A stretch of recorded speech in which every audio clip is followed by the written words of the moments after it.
Thick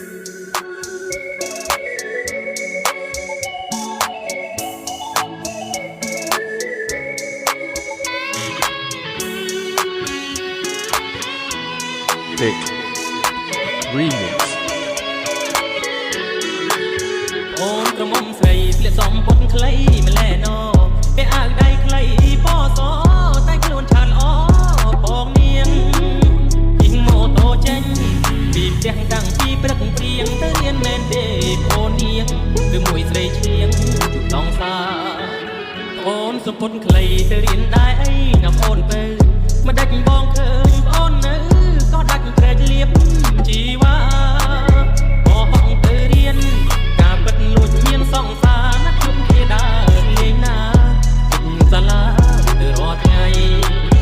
ប្រយ័ត្នចិត្តកុំបែកគំនិតយ៉ាងនឹងអាណិតពុកម៉ែប្រលឹងខំប្រឹងរកប្រាក់ស្ទើផ្សាយលំបាកទាំងកាយទាំងចិត្តក៏ព្រមស្រីថ្លៃសុំចិត្តទៅណាបងស្រីកុំគាត់គាត់អីណាពើ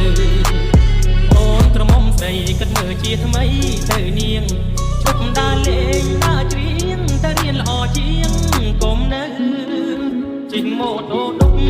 អបគ្នាតាមដងផ្លូវបងលែងមើលសៀវភៅឲ្យពុកម៉ែទៅខ្មាស់គេ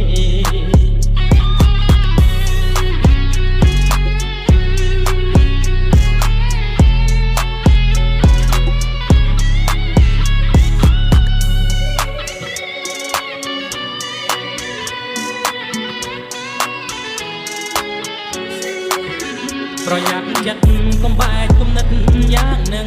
អាណិតពុកម៉ែប្រលឹងខំប្រឹងរកប្រាក់ស្ទើផ្សាយ